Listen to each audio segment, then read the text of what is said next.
Afternoon মই ৰশ্মিতে পুনৰ স্বাগতম জনাইছো মোৰ আজিৰ এটা নতুন ভিডিঅ'লৈ আশা কৰো আপোনালোক সকলো ভালে আছে আজি হৈছে দেওবাৰ গতিকে সকলো চাগে ব্যস্ত নিজৰ নিজৰ কামত নহয় জানো ধুনীয়া ধুনীয়া খাদ্য বনাই খাইছে ভাত পানী খাই আজৰি হ'লনে বাৰু আপোনালোক আৰু আই চাগে বহুতে কিবা কি প্ল্যানিংও কৰি থৈছে সন্ধিয়া কৰবাত ফুৰিবলৈ যাম নহয় জানো গতিকে আশা কৰো সকলোৰে সন্ধিয়াটো শুভ হওক ভালদৰে এনজয় কৰক সকলোৱে আৰু মই আজি আপোনালোকলৈ আগবঢ়াব লৈছো অসমৰ বিশিষ্ট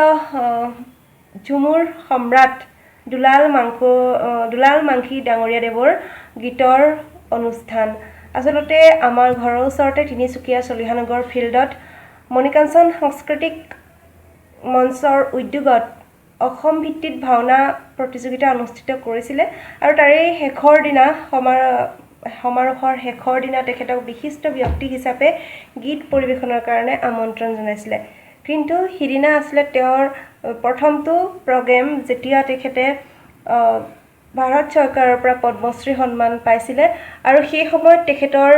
আনন্দত উৎফুল্লিত হোৱা মুখখনৰ যি আভা দেখা পাইছিলো সেয়া সঁচাকৈ প্ৰকাশ কৰিব নোৱাৰি তেওঁ প্ৰকাশ কৰিবলৈ বহুত আবেগিক হৈ পৰিছিল আৰু গতিকে সেইখিনি কথা মই ভাবিলো আমাৰ নতুন শিল্পীসকলৰ কাৰণে যথেষ্ট প্ৰেৰণাৰ উৎস হ'ব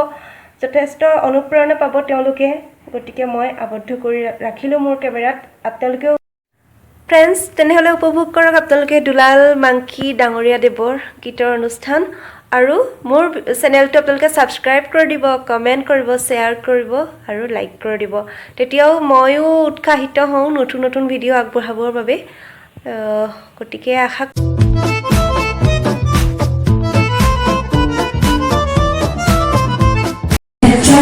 চলিহানগৰ খেলপথাৰ তিনিচুকীয়া প্ৰশস্তি পত্ৰ প্ৰতি পদ্মশ্ৰী শ্ৰী দুলাল মাংখি ঝুমুৰ সম্ৰাট শ্ৰদ্ধাভাজনী হো জয়জয়তে মণিকাঞ্চন সাংস্কৃতিক মঞ্চৰ তৰফৰ পৰা আপোনাক সশ্ৰদ্ধ প্ৰণিপাত জনালোঁ সেউজীয়া দেশত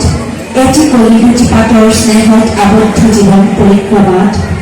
আপুনি একক আৰু অনন্য হিচাপে নিজকে প্ৰতিষ্ঠিত কৰি সকলোৰে প্ৰীতিভাজন হৈ উঠিছে চাহ জনগোষ্ঠীৰে নহয় অসমীয়া লোক সংস্কৃতিৰ সকলো দিশে আপোনাৰ সফল বিচৰণৰ ক্ষেত্ৰ হৈ পৰিছে হিন্দুস্তানী শাস্ত্ৰীয় সংগীতৰ সাধক গুৰু হিচাপেও আপোনাৰ সুনাম সৰ্বজন বিদিত আপোনাৰ সংগীত সাধনাৰ খ্যাতিয়ে দেশজুৰি চৰ্চা লাভ কৰিছে উপযুক্তজন হিচাপে ৰজাখনে আপোনাক পদ্মশ্ৰী সন্মানেৰে ভূষিত কৰি ৰাজ্যবাসীক গৌৰৱান্বিত কৰিলে আপোনাৰ এই সুৰীয়া যাত্ৰা সফল সবল হওক আপোনাৰ খ্যাতি সিমান পৰিধি ধৰি চৰ্চিত হওক মণিকাঞ্চন ভাওনা সমাজস্থলীত আপোনাক সম্বৰ্ধনা জনাবলৈ পাই আমি ধন্য হলো আপোনাৰ সুস্বাস্থ্য আৰু দীৰ্ঘায়ু কামনা কৰিলো এটি জ্যোতিপ্ৰসাদ কোঁৱৰ সভাপতি মণিকাঞ্চন সাংস্কৃতিক মঞ্চ জ্যোতিপ্ৰসাদ দাস সম্পাদক মণিকাঞ্চন সাংস্কৃতিক মঞ্চ মই সম্পাদকক প্ৰশস্তি পত্ৰখন ইমান ডাঙৰ সন্মান মোক দিছে সেই সন্মানটো কেৱল দুলাল মাংখিৰ কাৰণে নৰ্থ ইষ্টৰ কাৰণে নহয় অসমৰ কাৰণে নহয় এই ভাৰতবৰ্ষত যিমানবোৰ শিল্পী আছে আমি আজি সংগীত চৰ্চা কৰোঁ যিসকলে আজি ভাৱনা কৰি আছে সংগীতক লৈ পেলাই এই ৰাস্তা এটা ক্লিয়াৰ হ'ল এই বছৰ দুলাল মাংখিক সন্মান জনাইছে অহা বছৰ হয়তো আন এজন ব্যক্তিক সন্মান জনাম আৰু এই সন্মান পাবৰ কাৰণে কি কি ধৰণে আমি গীত গাই চলি থাকিব লাগিব এই যে আমাৰ সংস্কৃতি পৰম্পৰা আমাৰ লোক সংস্কৃতি গীত মাতবোৰ যি উলংঘা হৈছে হেৰাই যাব বিচাৰিছে আমি থলুৱা কৃষ্টি সংস্কৃতি আমি বাদ দি পেলাই আমি কেৱল ৱেষ্টাৰ্ণ সংগীত লৈ পেলাই আমি কিবা লাইট মিউজিক কৰি পেলাই আমি চলিব বিচাৰোঁ এই ধৰণে নহ'ব আমাৰ কৃষ্টি আমাৰ পৰম্পৰা আজি হেৰাই গৈছে গতিকে মোৰ এটা ফিক্স হৈছে এইবাৰ আৰম্ভণি কেৱল দুলাল মাংখি অহাবাৰ হয়তো আৰু এজন গুৰু ব্যক্তি বিচাৰিব আৰু তেখেতসকলক দিব আজি ৰাস্তা ক্লিয়াৰ হ'ল আজি শিল্পী সাহিত্যিকক আজি সন্মান জনাইছে এইটো এই চৰকাৰ মই অশেষ ধন্যবাদ জনাইছোঁ আৰু ভাৰত চৰকাৰক ধন্যবাদ জনাইছোঁ আৰু লিৰিক্সটো মোৰ এনেকুৱা হৈছে মই ক'ব নোৱাৰোঁ, মই ভাষা নাই, কোৱাৰ কোনো মোৰ ভাষা নাজানো। আৰু বহুত ভাল লাগিছে, পুৱাৰ পিছৰ পৰাই ৰাতি 9টাৰ পৰাই মই একদম ব্যস্ত, কথা পাতি আছো, ফোন কৰি আছে, চলি আছে, মই ফোন মোবাইলত ভৰাই আছো, ফোন আহি আছে এতিয়া। গতিকে মই বহুত ভাগ্যৱান বুলি ভাবিছোঁ,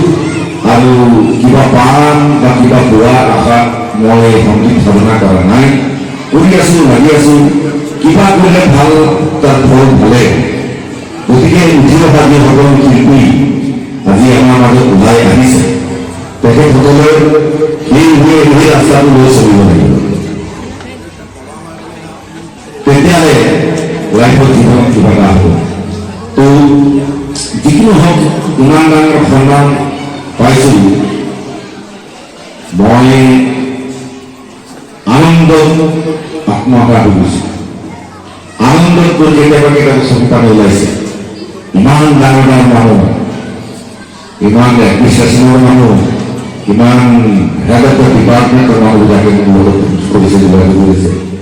মোক কেতিয়াবা কয় মই ডাইৰেক্টৰ গধূলি আহোঁ, বাপৰে বাপ, মোক কেনেকুৱা লাগিল।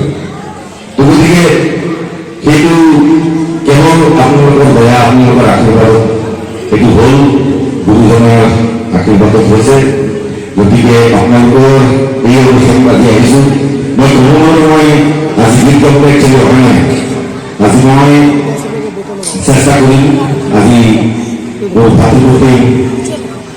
অনেক ঈশ্বৰ পাইছোঁ, বা ইমান সুন্দৰ বজাই, আৰু মই ডেকা নামটো তোমাৰ ভালেই, বিজয় ডেকা, বহুত বেলেগ বস্তু, এটা সময়ত গীটাৰ বজাইছিল, এতিয়া দেখিছোঁ গীটাৰ লগত বজালে, এতিয়া কিবোৰ্ড বজাই আছে, বা ভাল লাগিছে। তো এইখিনি কৈছোঁ, আৰু মই বহুত দিনৰ মূৰতে আমি একেলগে থকা মনোজ গগৈ আৰু আমাৰ বলিং গগৈ আৰু দেখিছোঁ মোৰ সন্মুখত, আৰু আমাৰ চৰকাৰ বাপৰে বাপ, আৰু বহুতৰ মই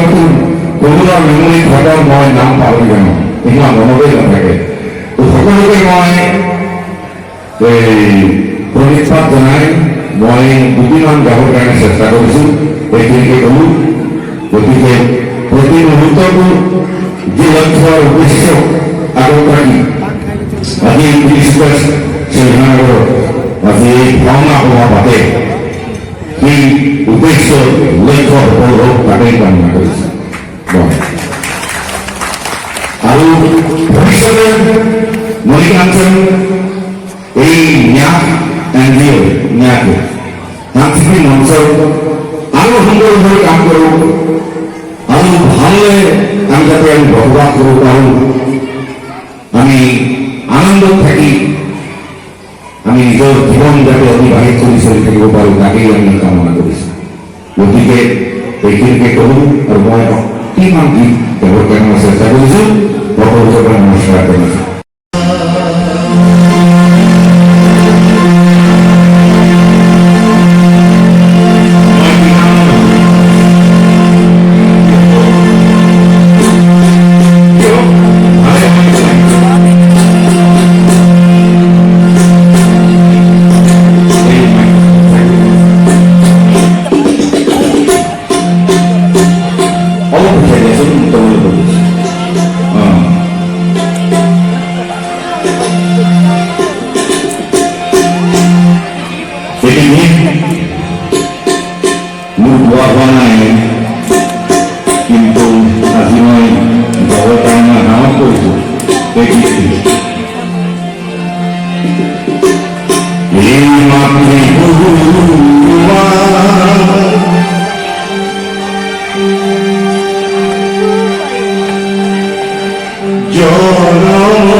বিয়া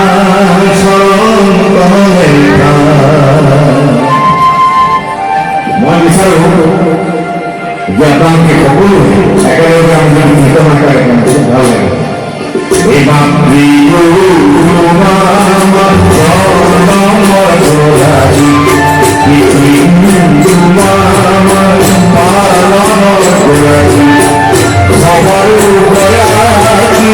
তুমি